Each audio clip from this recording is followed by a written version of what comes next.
PAS Pusat, iaitu Datuk Dr. Nik Muhammad Zawawi Saleh, Ya. berpendapat apa yang tulis oleh Najib tidak memberi apa-apa faedah kepada negara sekarang. Dia juga mendesak agar Datuk Najib berhentikanlah segala troll ke ataupun lontaran polemik. Ya. Kerana ini hanya satu tindakan yang syok sendiri tu. Okey. Apa komen Datuk? Pertama sekali saya rasa Dr. Nik Zawawi ni pun sebab sekarang ni berada dalam satu kemaluan yang besar. Malu kerana hari ini kerajaan yang beliau berada di dalamnya bersama dengan beberapa orang pemimpin UMNO yang turut enggan melepaskan jawatan di dalam kabinet. Sekarang ni berada dalam keadaan serba malu kerana kerajaan ini sudah pun diisytiharkan sebagai sebuah kerajaan yang gagal oleh Datuk Seri Najib Tun Razak. Tak payahlah nak ulang semua sekali. Mereka menikam belakang kita di Sabah.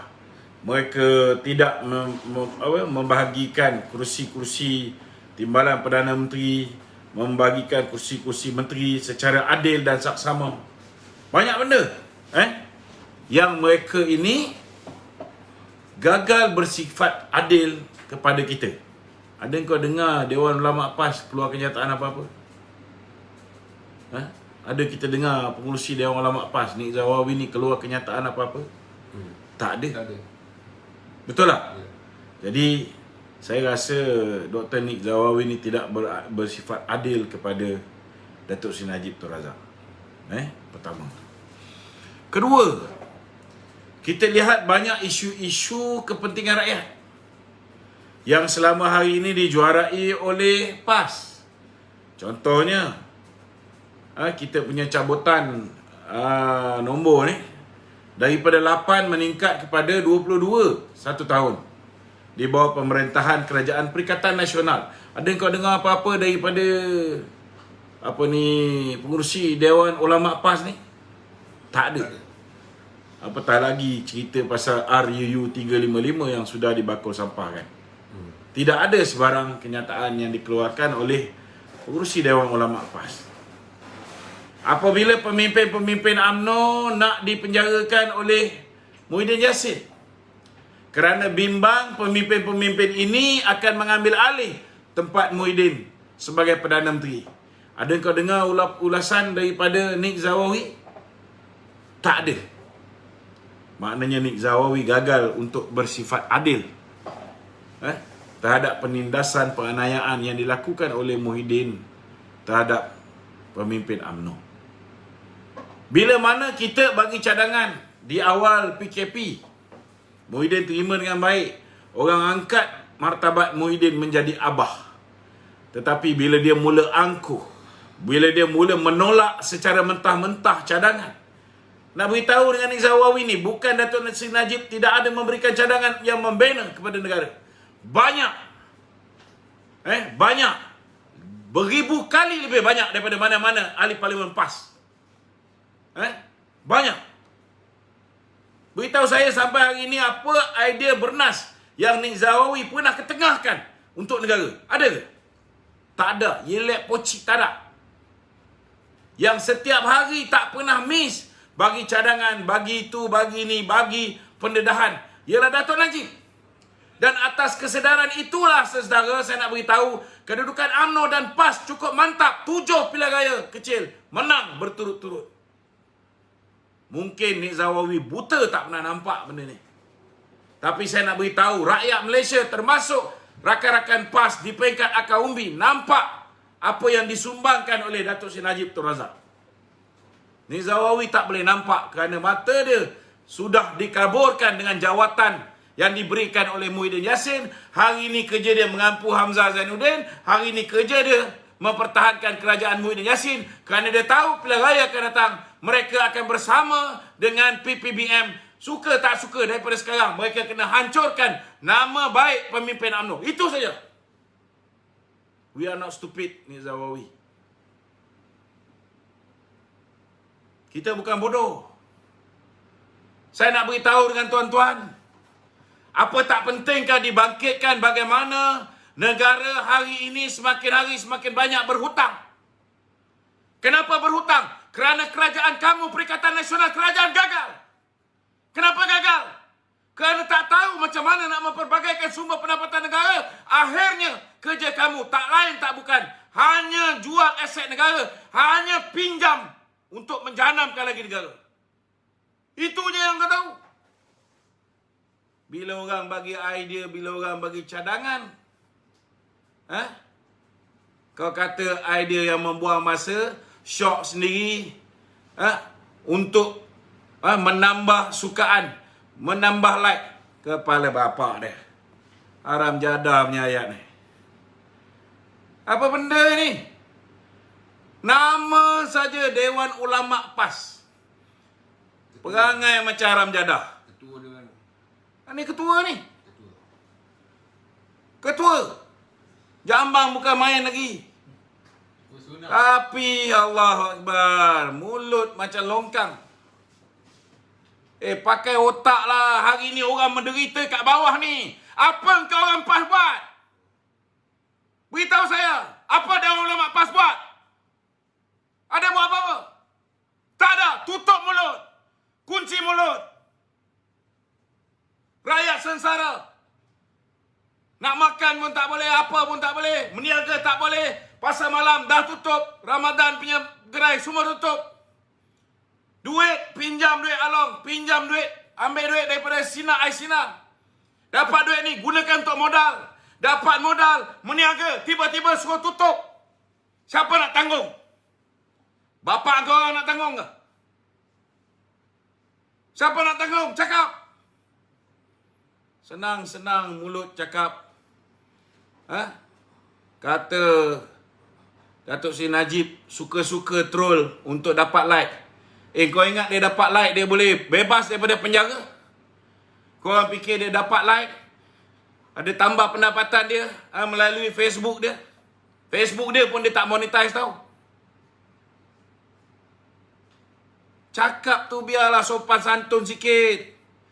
Jangan gunakan otak yang lu letak kat kaki. Nama Ketua Dewan Ulama PAS. Perangai macam haram jadah. Ini masalah dia. Hari ni kawan-kawan PAS kat bawah makin hari makin meluat. Bukan setakat dengan kumpulan-kumpulan macam Menteri Besar Terengganu, kumpulan Publika, macam Susah Agung PAS, macam At-Takiri. Hari ni dengan Ketua Dewan Ulama PAS pun dah mulut macam pekimak. Minta maaf cakap. Tak ada hormat langsung. Jangan tak sedar diri ketika korang kena cerai dengan DAP dulu. Muktamar PAS tu siapa tanggung? Ingat. Jangan lupa. Muktamar PAS tu siapa tanggung? Siapa tolong? Sedap-sedap mulut keluar duit macam keluar ayat macam ni pada Datuk Seri Najib. Kita bukan marah. Tapi kalau nama tu pengurusi Dewan Ulama PAS, bila cakap tu biarlah sekoh sikit. Jangan macam kita orang rakyat biasa ni. Cakap mesti ada sedikit budi bahasa. Jangan lupa diri. Mentang-mentang hari ni kau dah ada tokeh baru, dah ada pembiaya baru, Azmin Semurid pun rajin bagi duit. Hari ni kita dah lupa orang yang pernah tolong kita satu ketika dahulu. Ini nama dia manusia yang lupa kulit. Kacang lupakan kulit. Datuk Seri Najib sampai hari tak pernah pun balon terang-terang orang PAS ni. Tapi janganlah cakap macam tu. Apa yang dia bangkitkan setiap hari adalah benda yang penting untuk kesedaran rakyat. Kerana kesedaran rakyat yang dibangkitkan semenjak kita tewas pilihan raya sampailah hari ini. Itu sebab PAS dan UMNO berjaya memenangi 7 pilihan raya kecil. Ingat usaha siapa? Usaha siapa? Yang lawan siapa? Ada pernah pengurusi Dewan Ulama PAS ni bercakap apa-apa yang menentang kerajaan dulu? Yang memberi impact seperti mana Datuk Seri Najib punya impact? Ada? Tak ada. Duk sembang pasal royalty minyak saja. Itu je lah. Dunia je yang korang fikir. Duit, fulus. Sembang lebat. Cerita lain lah. Naik meluat aku tengok dia orang ni. Makin lama makin parah. Datuk Seri Najib telah pun mengulas bahawa perkembangan ekonomi terbaru ini di mana defisit adalah sebanyak 37.1 bilion. Iaitu peningkatan lebih daripada 1/3 daripada suku kedua tahun lepas sebanyak 24.5 bilion. Dengan defisit tertinggi ini, adakah ekonomi kita akan menuju keadaan lebih teruk jika PIU tidak dilaksanakan segera? Akibat daripada kerajaan gagal hari ini kadar defisit kita makin hari semakin melambung.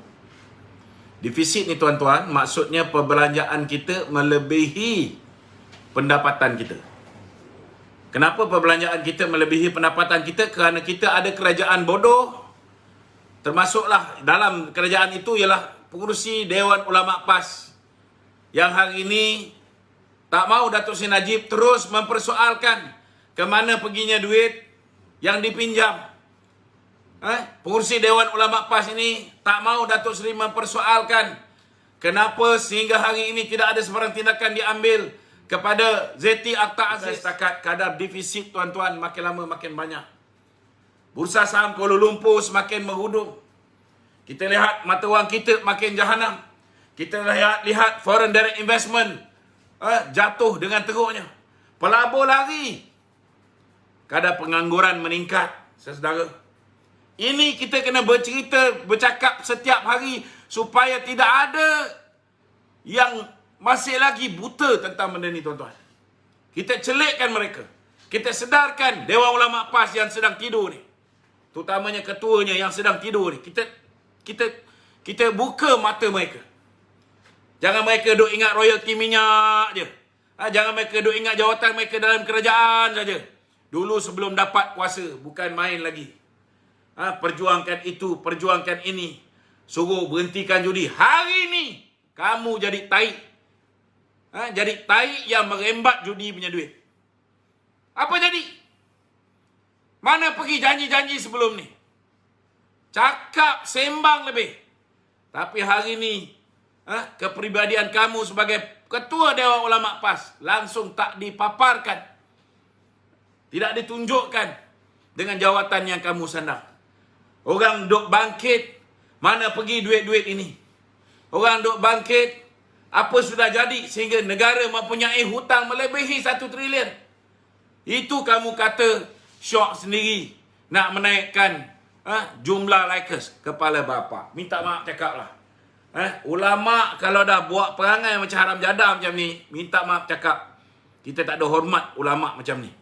Ini bukan ulama, ini ular dalam semak. Kena ingat. Kena ingat. Selama hari ini pemimpin PAS berulang-ulang kali bahawa sebagai seorang ulama, kaki kita sebelah dalam neraka, sebelah lagi belum tentu masuk syurga. Itu.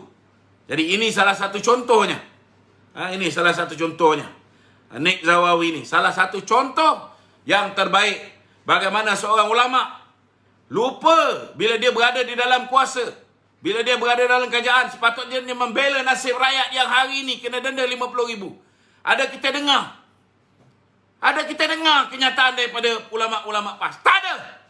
Yang ada dia kata, tak apa. Bayarlah cepat-cepat supaya dapat diskaun. Bayar 25,000 je. 25,000 ni bukan duit ke? Senang-senang kau orang cakap suruh bayar. Kalau kena kat batang hidung korang atau keluarga korang macam mana?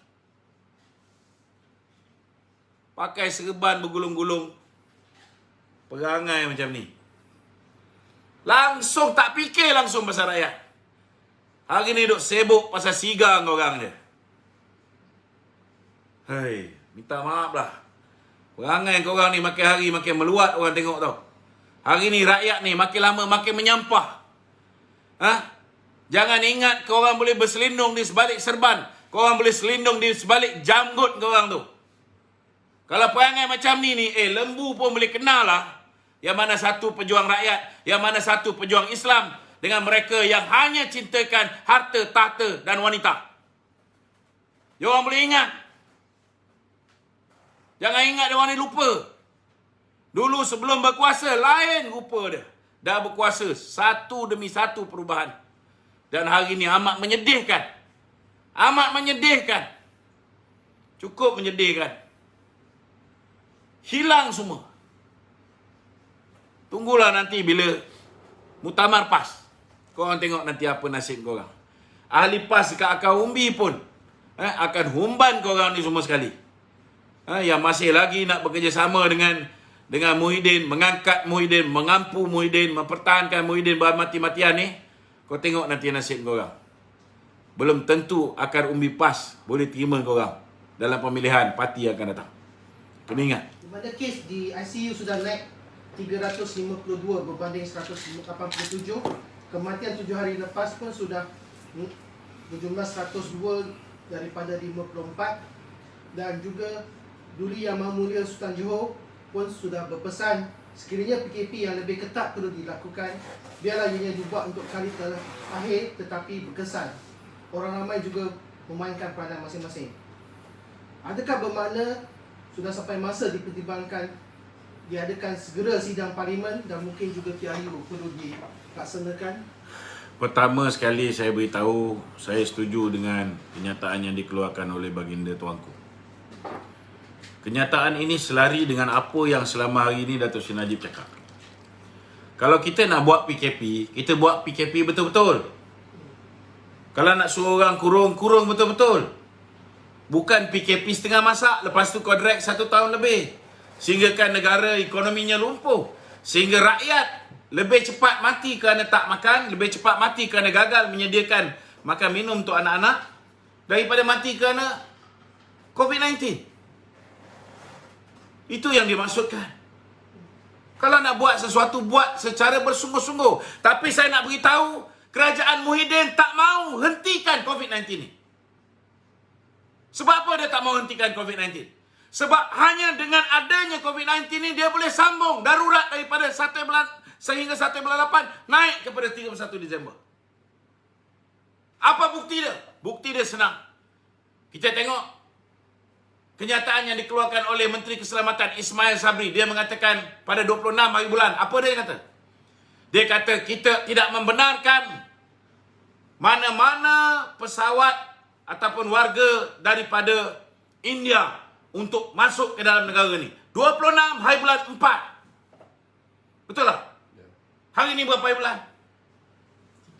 Hari ni dah 3 hari bulan. Berapa banyak orang daripada India yang kita tahu bahawa virus di sana berbeza dengan apa yang ada dalam negara ni.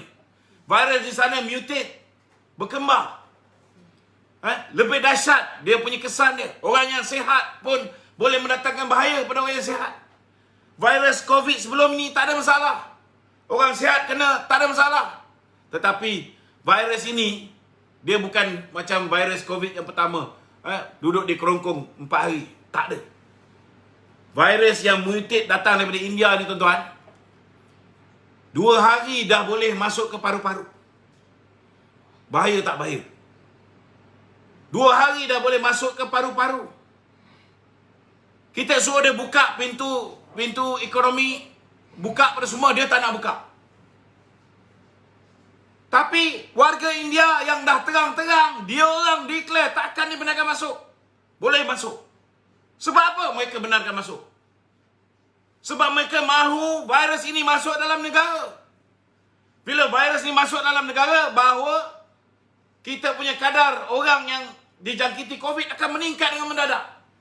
Dengan cara itulah mereka boleh memastikan bahawa untuk tempoh penuh 1/5 tahun, mereka tetap menjadi Perdana Menteri dan negara tetap berada dalam keadaan darurat. Ini sangat tak bertanggungjawab. Sebab dia tak fikir nasib. Kalau yang masuk tu virus yang mutate dengan lebih dahsyat ini, kena ke anak bini dia, apa jadi? Kena ke ahli keluarga dia yang jauh sikit, apa jadi? Apa jadi? Yang pertama tu kita ada vaksin. Vaksin yang pertama tu pun mendatangkan banyak musibah kepada rakyat. Yang mati dah berapa ramai, yang lumpuh berapa ramai, yang Bell palsy lagi. Belum selesai yang ini. Kita tengok ini. Ada flight April India masuk ke Malaysia. Hari ni kan? Ini. Tengok. Hari ni. Flight daripada Bangalore. Tuan-tuan. Flight daripada Bangalore turut masuk Malaysia Airlines. Malaysia Airlines ni. Dan hari ni kerajaan gagal ini mengatakan bahawa mereka dah hentikan kemasukan daripada India. Menipu. Menipu, melampau penipuan dia ni. Kena tahu bahawa mereka perlukan virus ini masuk dalam negara ni supaya negara ni akan lebih lama berada dalam keadaan berhadapan dengan COVID-19.